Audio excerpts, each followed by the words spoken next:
morning. Myself, Dr. K.S. Meena, Department of Chemistry, MLV Government College, Bhilwara.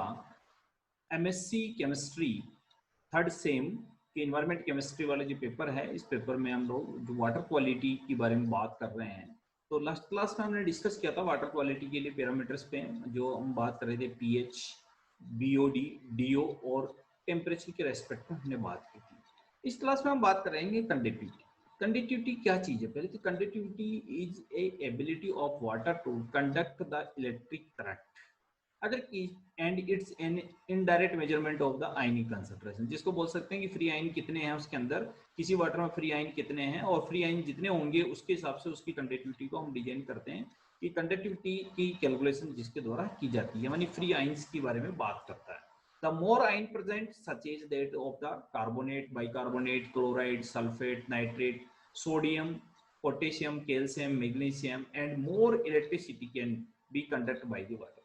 जितने water में inorganic substance घुले हुए होंगे, जितने घुले हुए होंगे उतना ही अच्छा वो वाटर को, जिसको बोल सकते हैं आपकी वाटर की जो कंडक्टिविटी है उसकी वैल्यू ज्यादा होगी। वो ज्यादा होने का मतलब क्या हो गया कि कंडक्टिविटी ज्यादा होने का मतलब करंट का फ्लो ज्यादा होगा, आइंस फ्री आइंस ज्यादा होंगे।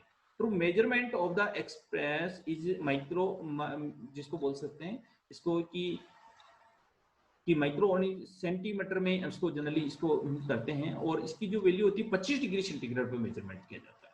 तो target of water quality is then 0 to 70 के बीच में हमें मिल जाए तो ये हमारा टारगेट रहता है कंडक्टिविटी के बारे में बात करते हैं। तो कंडक्टिविटी हो गया कि फ्लो करंट या फ्लो फ्री आइंस के बारे में बात करता है। अब आता है टीडीएस, जो हल्ला मचा रखा है इस पैरामीटर में, सबसे ज्यादा हिंदुस्तान में हल्ला मचा रखा है।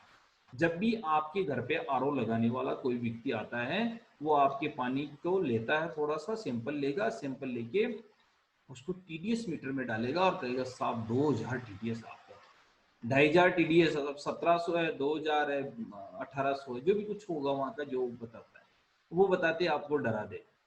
सिर्फ आरओ वाले जो हैं वो सिर्फ एक पैरामीटर्स को आपको बताते हैं कि हम अभी डिस्कस कर रहे हैं कि डिफरेंट पैरामीटर्स के बाद लोग एक पैरामीटर में आपको 2000 बता करके आपको डराएगा और फिर कहेगा साहब कि अब आप आरओ लगवा लीजिए। और आरओ बेसिकली है रिवर्स ऑस्मोसिस। रिवर्स ऑस्मोसिस आपके मेरे सभी के घरों में लगा हुआ है। तो रिवर्स ऑस्मोसिस जो है वो है कि वो पानी को वापस फिल्टर करके, वो फिल्ट्रेशन प्रोसेस है आपको देता है। जितनी आपकी घर की टीडीएस होगी उस टीडीएस को वो हाफ कर देता है। आरओ की सबसे बड़ी विशेषता है 10% कर देता है, हाफ कर देता है, 30% कर देता है, जो डिफरेंट जो स्थिति के हिसाब से कि वो आपकी टीडीएस को चेंज कर देगा। तो वो चेंज जो करेगा तो उसको बोलते हैं टोटल डिजॉल्व्ड सॉलिड। उस पैरामीटर के ऊपर आरओ कंपनी वाले लोग काम करते हैं। Total dissolved solid is measurement of the amount of the particle, कितने उसमें सॉलिड्स डिजॉल्व है, घुले हुए हैं। This is indicator of the non-point source pollution. Non-point source pollution problem associated with the various land use practice. Generally land use practice सबसे ज्यादा जो काम आती है वो ये TDS से आता है। The TDS concentration is directly proportional to electric conductivity. Directly proportional, जो पहले वाला पैरामीटर देखा ना उसके डायरेक्टली प्रोपोर्शनल, ये ज्यादा वो ज्यादा, जितना ज्यादा उसमें कचरा घुला हुआ होगा करंट उतना ही आराम से फ्लो होगा, और जितना आराम से करंट फ्लो होगा यानी इनऑर्गेनिक साल्ट जितने ज्यादा होंगे उतना ही वाटर में कंडक्टिविटी की वैल्यू ज्यादा होगी। Since conductivity so much easier to measure than TDS, it is a rotational यानी कि used by the estimation of TDS concentration. TDS को जनरली हम मिलीग्राम पर लीटर में मेजर करते हैं। टारगेट रेंज हमारी 0 से 450 मिलीग्राम पर लीटर। मैंने आपको कहा कि राजस्थान की प्रिपेक्स की मैं बात करता हूँ, राजस्थान में 450 मिलीग्राम पर लीटर TDS का पानी कहीं भी नहीं है। मतलब जनरली जो बात है, मैं फ्रेश वाटर बॉडीज की बात नहीं कर रहा हूँ, मैं ग्राउंड वाटर की बात कर रहा हूँ। ग्राउंड वाटर आपका 1000 TDS का नॉर्मली होगा। उस TDS को कम करने के लिए आरओ आपका फंक्शनली है। बट सबसे बड़ी चीज है कि आपको आरओ लगाते समय TDS के साथ साथ, TDS आप देखिए बिल्कुल कोई दिक्कत नहीं है, TDS के साथ साथ और डिफरेंट पैरामीटर्स जो वाटर के हैं उनको भी देखना चाहिए। उनको देखे बिना अनदेखा करना आपके लिए बहुत बुरी चीज है। जिस सिंपली एग्जांपल दूंगा क्योंकि ये बहुत डिस्कस करना बहुत जरूरी होता है कि जब हम वाटर क्वालिटी की बात कर रहे हैं तो आरओ हमारा सीधा 10% करता है, 450 का है तो 45 कर देगा। जबकि जनरली 200, जब जीरो से मतलब इसको मीन निकाल ले हम तो 250 होता है। 250 का पानी तो हमें पीना ही चाहिए, लेकिन कोई भी आरओ 250 का पानी नहीं देता है। सबसे बड़ी दिक्कत है वो जैसे 250 का पानी नहीं देगा तो वाटर के बेनिफिशरी जो कंटेन है उनको बाहर फेंक देगा। वो मैंने कहा टोटल डिजोल्व जो घुले हुए हैं उनको बाहर फेंक देगा। अब बाहर फेंक देगा तो पानी में पानी की न्यूट्रिशन लेवल डाउन हो जाती है, यानी कम हो जाती है। और थोड़ी दिनों बाद में हम देखते हैं कि हमें कहीं ना कहीं से जो एक बहुत बड़ा कॉम्बिनेशन है विटामिन बी 12, विटामिन बी 12 जो है वो या सोडियम और पोटेशियम, ये सिर्फ हमें एसेंशियल माने डायरेक्टली इससे जो हमारे पास सोर्स है वो वाटर ही है। और हमने आरओ के पानी के साथ में उसको अगर वेस्टेज के रूप में अगर उसने फेंक दिया तो हमें इसकी हमारी बॉडी में विटामिन बी 12 की कमी आ जाती है। विटामिन बी 12 की कमी होने का मतलब फिर हमें डॉक्टर के पास जाना पड़ेगा और बी 12 की कैप्सूल्स इंजेक्शन वो लेने पड़ेंगे।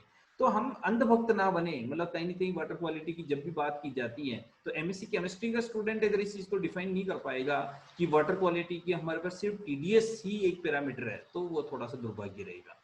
टीडीएस एक पैरामीटर है, 14, 16, 19, 18 मतलब पैरामीटर्स की हम वाटर क्वालिटी के बारे में बात करते हैं। एक पैरामीटर से जिसमें टीडीएस एक सबसे ज्यादा मार्केट में जो हवा मची हुई है वो टीडीएस की मची हुई है। सब टीडीएस ज्यादा है इसलिए हमने आरओ लगा लिया, हमारे घर का पानी साफ हो गया।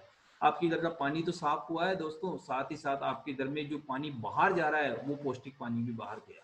तो यहाँ भी आपको सोचने की जरूरत है, सोच और ज्यादा सबसे बड़ी चीज है कि इस बारे में आपको ध्यान देना जरूरी है। तो आप कम से कम, क्योंकि आरओ में एक बाईपास होता है, बाईपास के द्वारा आप टीडीएस को बढ़ा सकते हो, तो आप बढ़ा दीजिए। आपके घर का पानी का टीडीएस कितना भी हो मुझे पता नहीं है, लेकिन आज इस क्लास के बाद में आप अपने पानी का टीडीएस 200 तो कर ही दीजिए, 150 तो कर ही दीजिए। 100 से बिलो तो होना ही नहीं चाहिए। 100 से बिलो वाटर को हम जनरली में कह सकता हूँ कि वो एसिडिक नेचर का होता जा रहा है। इस चीज को आपको देखना पड़ेगा जब भी आप उसका देख रहे हो।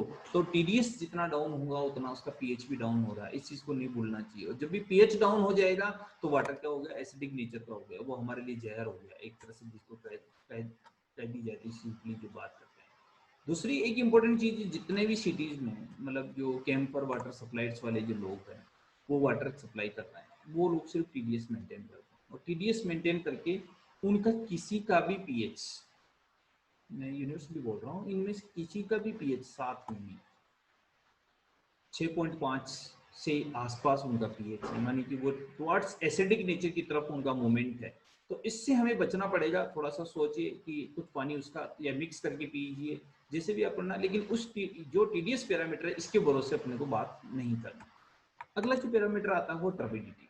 Turbidity is a measurement of the clarity of the water. पानी कितना साफ है, पानी में कोई इम्प्योरिटी ऊपर से दिख रही है क्या, झाग आ रहा है क्या, कोई तह बनी हुई है क्या। बहुत दिन कई बार आप देखते हो पानी आपके किसी बर्तन में भर दिया जाता है और उसके ऊपर एक लहर बन जाती है। वो जो लहर बनती है वो टर्बिडिटी है। It is amount of the solid suspension in water. पानी के अंदर कितना एसएस, इसको टीडीएस नहीं एसएस है, सॉलिड सस्पेंशन कितना घुला हुआ है। It can be form of minerals और ऑर्गेनिक, वो मिनरल्स भी हो सकते हैं और ऑर्गेनिक मैटर भी हो सकता है। उसके बारे में वो जो है वो हमारे लिए, यानी कि जिस हम ये नहीं कह सकते डायरेक्टली कि हमारे लिए नुकसानदायक है। वो टर्बिडिटी जो लेयर बनती है वो चीज है आपकी turbidity. It is a measurement of the light स्टेटिंग property of the water, thus the increase of the amount of suspended माने excess particles of the water is visibly desired cloudiness और मल्टीनेस। मानी कि गंदा पानी और अच्छा पानी उसमें क्लैरिटी जो है वो क्लैरिटी जितनी ज्यादा होगी, यानी इसको बोलते हैं optical property of water. Optical property of water मानी स्कैटरिंग ऑफ लाइट की जब भी बात कर रहे हैं तो वो जितना क्लियर होगा उतना ही अच्छा है। जितना उसमें धुंधला है गंदला है वो पानी उतना ही क्या उसमें टर्बिडिटी ज्यादा है। टर्बिडिटी को हम एनटी यू में हम जनरली, ये हमारी एफपीएस पद्धति का जो यूनिट है उसी के हम जनरली इसको हम कैलकुलेट करते हैं। और स्टैंडर्ड वैल्यू इसकी 5 एनटीयू। 5 एनटीयू के जो है वो डिजायरेबल लिमिट है, लेकिन 5 एनटीयू कहीं नहीं मिलता है। जनरली आपको इससे ज़्यादा ही रेंज में आप जब भी वाटर क्वालिटी पैरामीटर्स आप देखोगे या सैंपल लेकर के, आपके घर का सैंपल लेकर के स्टेट पीएचडी जो डिपार्टमेंट की वाटर क्वालिटी लेबोरेटरीज में आप लेके जाओगे तो लेके जाते हैं आपको ये सब पैरामीटर वो करके देंगे, वो पैरामीटर करके देंगे और आपको बताएंगे आपके घर के पानी में ये क्या क्या है। उसके बाद ही वो आपको डिफाइन कर पाएंगे। ये एक यूनिवर्सल पैरामीटर है जो टर्बिडिटी की स्टडी की जाती है। अगले आता है कि बैक्टीरिया। कोलीफॉर्म के बारे में बात की जाती है। तो बैक्टीरिया माइक्रो ऑर्गेनिज्म स्टडी है, बायोलॉजिकल जिसको बोलते पैरामीटर हैं। इति जो इनका बूम होता, बूम का मतलब बहुत ज़्यादा रेपिडली ग्रोथ हो जाती है, तो एनिमल वेस्ट मिल गया वहाँ पर, उस कारण से उसको क्या होता है कि उनकी बहुत ज़्यादा पॉपुलेशन बढ़ गई। तो पॉपुलेशन बढ़ने से वो बैक्टीरिया बढ़ जाएंगे, और बैक्टीरिया जैसे बढ़ेंगे वहाँ पर, तो बैक्टीरिया बढ़ते हैं वो क्या होगा कि वहाँ पर उस वाटर को, पोर्टेबिलिटी को खराब कर देंगे, यानी not fit for drinking purpose कर देंगे। तो जब भी हम इसकी बात करें तो बैक्टीरियल स्टडी भी की जाती है।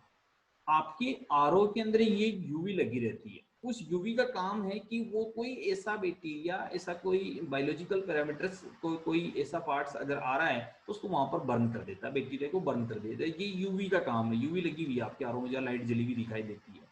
तो वो एक इंपॉर्टेंट चीज है कि ये जो है, ये वाटर बोर्न डिजीज जो है उसका बहुत बड़ा रीजन बनते हैं, कारण बनते हैं। तो उनसे बचने के लिए कि इनकी संख्या कम से कम होनी चाहिए, यानी कि measurement of express by the number of organism पर 100 मिलीग्राम सैंपल ऑफ वाटर।